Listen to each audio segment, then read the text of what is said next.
बघा मित्रांनो, या राज्यातील शेतकऱ्यांना 1,00,000 रुपयापर्यंत कर्जमाफी होणार। परंतु बघा, शेतकरी कर्जमाफीबद्दल अजित पवार यांनी महत्त्वाची अपडेट सांगितलेली आहे मित्रांनो। तर शेतकरी कर्जमाफी योजनेचा नवीन याद्यात जाहीर, आताच करा हे कागदपत्र तुम्ही जमा।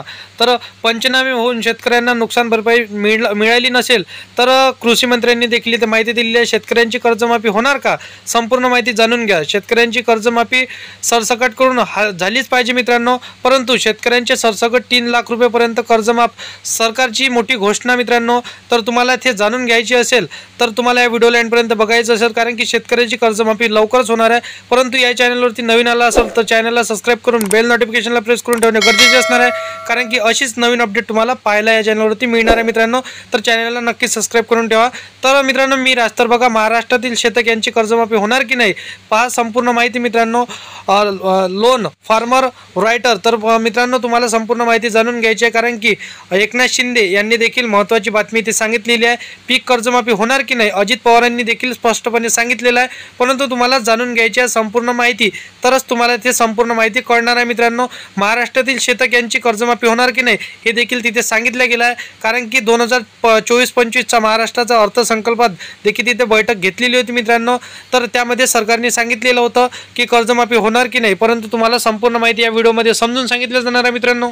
त्यानंतर बघा शेतकरी मित्रांनो, पीक कर्जमाफी होणार की नाही अजित पवारांनी ते देखील सांगितलंच होतं। त्यानंतर कृषी मंत्र्यांनी काय म्हटलं, कर्जमाफीचा विषय माझा नाही असं त्यांनी स्पष्टपणे सांगितलेलं होतं। परंतु कर्जमाफी करणार तो कोण, महाराष्ट्र अर्थसंकल्प 2025 मध्ये हे कर्जमाफी होणार की नाही बघू शकता। शेतकरी कर्जमाफीबद्दल अजित पवारांनी महत्त्वाची अपडेट सांगितलेली आहे। त्यानंतर बघा, या राज्यातील शेतकऱ्यांना 1,00,000 रुपयापर्यंतची कर्जमाफी होणार, तर संपूर्ण माहिती जाणून घ्या। तर बघा व्हिडिओमध्ये तुम्हाला काय सांगितलं गेलं आहे मित्रांनो। भाग्य आपल्याला मिळतं, मी मुख्यमंत्री असताना मुख्यमंत्री सहायता निधीमधून किती पैसे दिले आपण, 450 कोटी रुपये, 450 कोटी, हजारो लोकांचे प्राण वाचले। आणि महाविकास आघाडीच्या मुख्यमंत्र्यांनी किती दिले होते, 2.5 वर्षात 2.5 कोटी। या एकनाथ शिंदेने 2.5 वर्षात 450 कोटी। हे काम आहे आपलं, हे काम आहे। कोल्हापूरच्या एका शासन आपल्या दरबारी म्हणून एका कार्यक्रमामध्ये एक मुस्लिम मुलगी आली होती। त्या मुलीच्या हातात एक छोटस बाळ होतं। ती उभी राहिली समोर, मला वाटलं इथं काहीतरी काम आहे। मी म्हणाल ताई काय, म्हणाले इसका नाम दुआ है। बोले इसकी जान आपके मुख्यमंत्री सहायता निधि ने बचाई है, इसके लिए इसका नाम मैंने दुआ रखा है। किती लोकांचे प्राण वाचवण्याचं भाग्य आपल्याला मिळालं। आणि म्हणून हे जेवढे आपल्याकडे विभाग आहेत ते सर्वसामान्य माणसाशी निगडीत आहे। आणि म्हणून या राज्याची आरोग्य व्यवस्था सुधारली पाहिजे। या राज्यामध्ये अगदी PHC पासून, ग्रामीण रुग्णालयापासून सिव्हिल हॉस्पिटल पर्यंत या आरोग्य सुविधा ज्या आहेत या स्वतः पाहण्याचं काम, व्हिजिट करण्याचं काम, मेळघाट पासून मेळघाटमध्ये जाण्याचं काम, हा तुम्ही निवडून दिलेला प्रकाश आंबेडकर पोहोचतोय, तिकडे जातोय, तिथली व्यवस्था पाहतोय। आणि म्हणून आपल्या मंत्र्यांना मी सांगितलंय, जेवढे जेवढे आपल्याकडे विभाग आहेत याने थेट जनतेशी संवाद साधला पाहिजे, फील्डवर काम केलं पाहिजे, तेव्हाच यंत्रणा अलर्ट होते। मुख्यमंत्री म्हणून मी जेव्हा ज्या ज्या भागात जायचो त्या भागामधली सगळी यंत्रणा सगळी तत्पर व्हायची, काम करायची आणि लोकांना न्याय देण्याचं काम करायचं। खरं म्हणजे शासन आपल्या दारी सारखा कार्यक्रम आपण केला। काय पूर्वी लाभ नव्हते, लाभार्थी नव्हते, योजना नव्हत्या, सगळं होतं, परंतु कटकट नको म्हणून ते सोडून द्यायचे लोक। आणि मग तुमच्या या एकनाथ शिंदेने शासन आपल्या दारी सुरू केलं। मी, देवेंद्रजी, अजित दादा आम्ही ठिकठिकाणी गेलो आणि तुम्हाला सांगायला मला अभिमान वाटतो, समाधान वाटतं की त्या शासन आपल्या दारीमधून अगदी दाखल्यापासून तर ट्रॅक्टर, पॉवर टिलर, ड्रोन पासून, घराच्या किल्लीपासून 5 कोटी लाभार्थी लोकांना आपण लाभ दिले। 5 कोटी। बाळासाहेब सांगायचे, कार्यकर्ता घरात नाही तर लोकांच्या दारात शोभून दिसतो, ते काम तुमच्या या एकनाथ शिंदेने केलं 2.5 वर्षाच्या कारकिर्दीमध्ये. आणि म्हणून मी कार्यालयामध्ये रमणारा नाहीये, मी लोकांमध्ये रमणारा, लोकांमध्ये जाणारा, सर्वसामान्य माणसाला अभिप्रेत असं काम गेले 2.5 वर्ष केलं. आणि म्हणून या 2.5 वर्षाच्या कामाची पोचपावती या महाराष्ट्रातल्या जनतेने आणि तुम्ही सगळ्यांनी मिळून भरभरून दिली. लँडस्लाइड मॅन्डेट दिलं. ऐतिहासिक दैदिप्यमान विजय या विधानसभेच्या निवडणुकीमध्ये. लोकसभेमध्ये फेक नॅरेटिव्ह पसरवलं, संविधान खतरे में, संविधान बचाओ, संविधान बदलणार, आरक्षण जाणार, अमकं होणार, तमकं होणार. त्याच्यात आमचे संजय मंडलिक बिचारे त्यात एक वाचला आमचा, कुठे गेला, दरेशील वाचला म्हणजे निवडून आणला तुम्ही लोकांनी, तुम्ही आणि संजय मंडलिक या फेक नॅरेटिव्ह मध्ये. परंतु त्यांना वाटलं विधानसभेत पण असंच करू. मुख्यमंत्री उपमुख्यमंत्री सगळी मंत्रिमंडळाचं वाटप केलं आणि म्हणाले याला जेलमध्ये टाकू, त्याला जेलमध्ये टाकू, एकनाथ शिंदेला टाकू, देवेंद्र फडणवीसांना टाकू, अमक्याला टाकू, तमक्याला टाकू, बर्फाच्या लादीवर झोपून मारू. एवढी हवा त्यांच्या डोक्यात गेली होती. 5 स्टार हॉटेलचं बुकिंग केलं होतं, सगळं केलं, सगळीकडे कुणा कुणाला ठेवायचे सगळं नियोजन केलं. पण माझ्या लाडक्या बहिणींनी त्यांचं बुकिंग रद्द करून टाकलं आणि महायुतीचं सरकार या राज्यात आलं. आणि म्हणून लाडक्या बहिणी, लाडके भाऊ, लाडके शेतकरी यांच्यासाठी ज्या ज्या योजना आम्ही केल्यात, लाडकी बहीण योजना ही सुपरहिट झाली. माझ्या लाडक्या बहिणीच्या खात्यात 1500 रुपये. तेव्हा विरोधकांनी टिंगल केली, आरोप केले, तुम्ही काय विकत घेताय का, काय भीक देताय का, कोर्टात गेले. पण मी तेव्हा माझ्या लाडक्या बहिणींना सांगितलं की तुम्ही या सावत्र दुष्ट भावांना बरोबर लक्षात ठेवा. आणि निवडणुकीमध्ये ज्यांनी या योजनेमध्ये खोडा घातला होता त्या निवडणुकीमध्ये तुम्ही त्यांना चांगला कोल्हापुरी जोडा दाखवला आणि 4 मुंड्या चित झाले. महायुतीचं सरकार आलं. आज टीम आमची तीच आहे, देवेंद्रजी, मी आणि अजित दादा आम्ही काम करतो. आता आमची जबाबदारी आणखी वाढली आहे. पद वर खाली होत असतं, परंतु आपलं जे काही नाळ सर्वसामान्य लोकांशी जुळली आहे ती कधी तुटू शकत नाही. मी जेव्हा चीफ मिनिस्टर मुख्यमंत्री होतो तेव्हा लोक म्हणायचे सीएम म्हणजे चीफ मिनिस्टर, मी म्हणायचो सीएम म्हणजे कॉमन मॅन. देवेंद्रजी आता मुख्यमंत्री आहेत, मी डीसीएम आहे. मी आता म्हणतो डीसीएम म्हणजे डेडिकेटेड टू कॉमन मॅन, सर्वसामान्य माणसाला समर्पित हे काम आपण करतो आहे. आणि म्हणून ज्या सोन्याचा चमचा घेऊन आलेल्या जन्माला त्यांना 1500 रुपयाची काय किंमत कळणार. मी पाहिले गरिबी, मी पाहिले माझी आईची तगमग, तिच्या डोळ्यातल्या भावना, कसं घर चालवायचं, कसं काटकसर करायची, पत्नीला पाहिलं मी. आणि म्हणून जेव्हा मुख्यमंत्री झाल्यानंतर अजितदादा आणि देवेंद्रजींना सांगितलं की यामध्ये सर्वसामान्यांचं सरकार आपण म्हणतो, मग सर्वसामान्यांच्या जीवनामध्ये आपण बदल घडवणाऱ्या योजना आणल्या पाहिजे. आणि म्हणून आम्ही सोन्याचा चमचा घेऊन जन्माला आलो नसलो तरी सुद्धा तुमच्या या सर्व महाराष्ट्रातल्या तमाम जनतेच्या आयुष्यामध्ये, जीवनामध्ये सोन्याचे दिवस मात्र आणण्यासाठी आमचा जन्म झालेला आहे. आणि म्हणून लाडकी बहीण योजना किती विरोधकांनी खोटं नाटं पसरवलं तरी सुद्धा लाडकी बहीण योजना कधी बंद होणार नाही. आणि म्हणून आज मी आपल्याला एवढंच सांगतो, कोल्हापूरची माती चांगल्याला चांगलं म्हणणारी आहे आणि खोट्याच्या माती गोटा हाणणारी आहे. एकदम सडेतोड आहे. सरवडे गावात आपलं आज हे होत आहे, शिक्षण आणि सहकार आणि अध्यात्माचं माहेरघर आहे. संत सद्गुरू संत बाळूमामा यांचं मी दर्शन घेऊन आता आलो आणि मला तिथं सांगितलं पालकमंत्र्यांनी, आमदारांनी, खासदारांनी, तिथल्या अध्यक्षांनी, ट्रस्टींनी की या ठिकाणी विकास झाला पाहिजे. मी आपल्याला सांगतो जवळपास 600-650 कोटीचा विकास आराखडा तयार होतोय.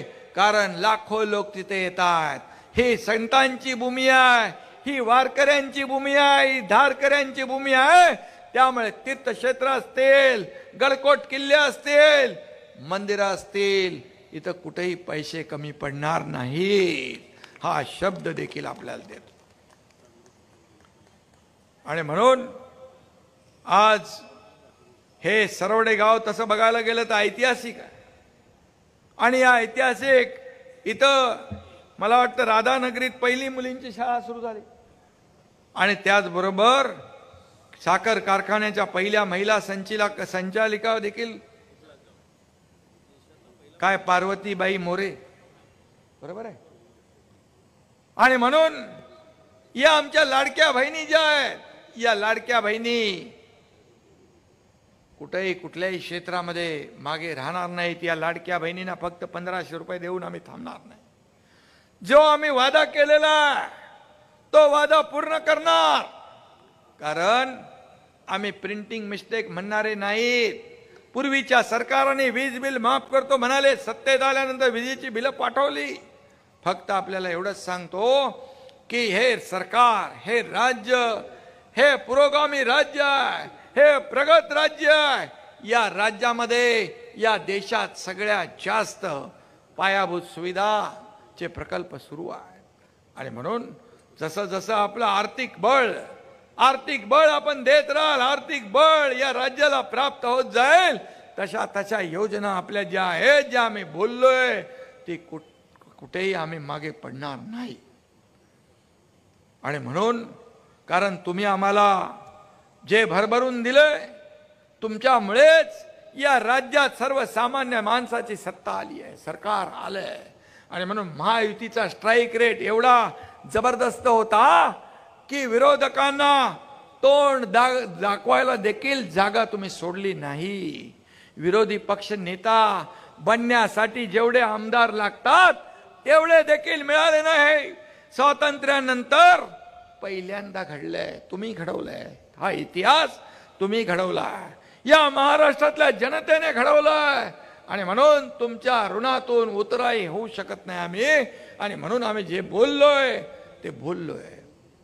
बाळासाहेब सांगायचे, एकदा शब्द देताना 10 वेळा 100 वेळा विचार करा, पण एकदा शब्द दिल्यानंतर मागे फिरायचं नाही. हा मंत्र आमच्याकडे आहे. आणि म्हणून मी आपल्याला एवढंच सांगतो की तुम्ही कोल्हापूरकरांनी आपला लवंगी मिरचीसारखा झटका तर दाखवलेला आहे, चांगला झटका लागला आहे. आणि म्हणून मी आपल्याला सांगतो, तुम्ही या 5-5 आणि 10 लोकांना निवडून दिलं. खऱ्या अर्थाने आज आपल्याला या राज्याचा विकास करायचा आहे. खऱ्या अर्थाने हे काम करत असताना महाराष्ट्राचा गतिमान विकास करायचा असेल तर या राज्याच्या प्रत्येक विकास प्रकल्पाला पुढे नेलं पाहिजे. शेतकरी सन्मान योजना आपण सुरू केली, 1 रुपयात पीक विमा योजना केली, लाडक्या बहिणींना 50% एसटी सवलत दिली, लेक लाडकी लखपती योजना आपण सुरू केली. किती योजना सुरू केल्या. आदरणीय प्रधानमंत्री मोदीजींनी देखील जनधन योजना सुरू केली. कोणाचे खात्यात पैसे नव्हते त्यांनाही सुरू केलं. उज्ज्वला योजना केली, ड्रोन दिदी केली, लखपती दिदी केली, किती योजना केल्या. आणि म्हणून आमच्या या महाराष्ट्रातल्या देखील लाडक्या बहिणींना लखपती दिदी बनवल्याशिवाय आम्ही स्वस्थ बसणार नाही, हे देखील मी या ठिकाणी सांगू इच्छितो. आणि म्हणून खरं म्हणजे खरं सगळ्या गोष्टी ज्या आहेत, या आव्हान चॅलेंज असलं तरी सुद्धा आव्हान आहेत. पण जिथं आव्हान तिथं धनुष्यबाण हा तर आपला बाणा आहे. हा बाणा कधी सोडणार नाही. आणि म्हणून मी आपल्याला एवढंच सांगतो की या कोल्हापूरमध्ये मी जेव्हा महापुरात आलो होतो, मुंबईमध्ये बसून काही जण करत होते टेंडरचे धंदे, तेव्हा कोल्हापूरच्या महापुरात उतरला होता तुमचा एकनाथ शिंदे. मला आठवतंय, इथं बरेच लोक आहेत, आम्ही कुठलाही महापुराचा विचार न करता लोकांचे जीव वाचवण्यासाठी या ठिकाणी थांबलो. मला वाटतं तेव्हा माझ्याकडे आरोग्य खातं पण होतं. शिरोळ तालुका आणि बऱ्याच ते चंद्रदीप सगळे लोक होते, तेव्हा त्यांना गरज होती. आणि म्हणून आज कोल्हापूरचे हे जे 10 आमदार आणि हे 5 आपले शिलेदार, या प्रकाश आंबेडकर, चंद्रदीप नरके, राजेश क्षीरसागर, आपले यड्रावकर, अशोक माने, ही सगळी जी काय आपली मंडळी आहे आणि महायुतीची आणखी 5, या कोल्हापुरात विकासाची नवी पंचगंगा आणल्याशिवाय राहणार नाही. पंचगंगेचं पण आपण प्रदूषण मुक्त करतोय, आपण अनेक योजना या ठिकाणी करतोय.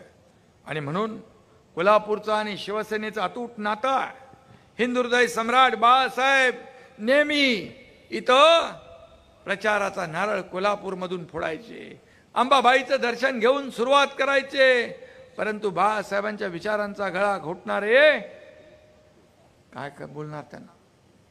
आणि म्हणून आज लोकांनी ठरवलंय, काही लोक म्हणाले निवडणूक आयोगाला शिवाय देत होते, कोर्टाला देत होते, ईव्हीएम घोटाळा म्हणत होते. जेव्हा त्यांना लोकसभेत चांगली मतं मिळाली, चांगल्या जागा मिळाल्या, तेव्हा ईव्हीएम चांगला होतो. आणि महायुती जिंकल्यानंतर ईव्हीएमवर आरोप करणारे लोक, मला त्यांना एवढंच सांगायचं आहे की काम करणारे लोक आणि घरी बसणारे, काम करणाऱ्या लोकांना लोकांनी निवडून दिलं, घरी बसणाऱ्या लोकांना कायमचं घरी बसवण्याचं काम या ठिकाणी या महाराष्ट्रातल्या जनतेने केलं.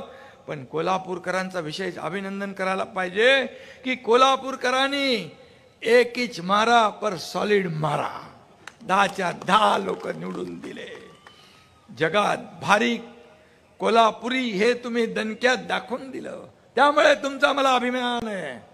आणि म्हणून बाळासाहेब नेहमी म्हणायचे, भ्रष्टाचारी काँग्रेस पासून सावध राहा. परंतु आम्ही बाळासाहेबांच्या आदेशाचं पालन केलं, त्यांचे विचार पुढे घेऊन. मग असे कोणीतरी सांगितलं की 40-50 आमदार घेऊन या महाराष्ट्रामध्ये सत्ता परिवर्तन करण्याचं काम आपण केलं. सर्वसामान्य